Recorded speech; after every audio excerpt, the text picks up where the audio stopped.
ಆಗ್ತಿದೆ. ಎಲ್ಲ ಅಯ್ಯೋ ಶಿವನೇ ಸಾಂಗ್ ನೋಡಿದ್ದೀರಾ? ಇವಾಗ ಸರ್ ನಾನು ಅದನ್ನ ಕೇಳಲ್ಲ ಅನ್ಕೊಂಡೆ, ಆಗಲೇ ನಮ್ಮ ಡೈರೆಕ್ಟರ್ ಸರ್ ಹೇಳಿದ ತಕ್ಷಣ ಗೊತ್ತಾಯ್ತು ನಿಮ್ಗೆಲ್ಲ ತುಂಬಾ ಇಷ್ಟ ಆಗಿದೆ ಸಾಂಗ್ ಅಂತ. ಇಷ್ಟ ಆಗಿದೆ ಅಲ್ವಾ?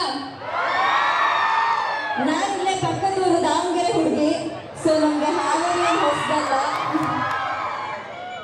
ನಾನು ಹೇಳೋದು ಇಷ್ಟೇ, ನಾವು ತುಂಬಾ ಶ್ರಮ ಹಾಕಿ, ಕಲೆಗೆ ಯಾವ ಜಾತಿ ಧರ್ಮ ಬಡವ ಶ್ರೀಮಂತ ಅಂತ ಏನೂ ಇಲ್ಲ.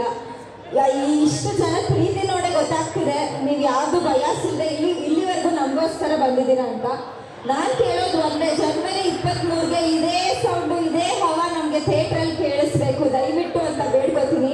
ಇಲ್ಲಿರೋ ಎಲ್ಲ ಮಕ್ಕಳು ಅಂತ ಹೇಳಲ್ಲ, ಎಲ್ಲರೂ ನನ್ನ ವಯಸ್ಸು. ಸೊ ಎಲ್ಲ ಸ್ಟೂಡೆಂಟ್ಸ್ ಹೇಳೋದು ಒಂದೇ, ನಿಮ್ಗೆ ಏನಿದೆ ನಿಮ್ಮ ಗುರಿನ ನೀಟಾಗಿ ನೋಡಿಕೊಂಡು ಯಾವುದೇ ಡೈವರ್ಷನ್ಸ್ ಇಲ್ಲದೆ ನಿಮ್ಮ ಗುರಿನ ತಲುಪಿ ಅಂತ ಕೇಳ್ಕೊತೀನಿ. ಎಲ್ಲರಿಗೂ ಆಲ್ ದ ಬೆಸ್ಟ್. ಎಕ್ಸಾಮ್ಸ್ ಇದೆ ಅಂತ ಯಾರೋ ಹೇಳ್ತಿದ್ರು, ಸೊ ಆಲ್ ದ ಬೆಸ್ಟ್. ಹಾಗೆ ಜನವರಿ 23 ಡೇಟ್ ಮರಿಬೇಡಿ. ಈಗಾಗಲೇ ನಮ್ಮ ಡಿ ಬಾಸ್ ಸಿನಿಮಾ ಡೆವಿಲ್ ಸಿನಿಮಾನ ನೆಕ್ಸ್ಟ್ ಇರೋದು ಜನವರಿ ತಿಂಗಳಲ್ಲೇ ಮಾಡಿಸ್ಬೇಕು, ಓಕೆನಾ?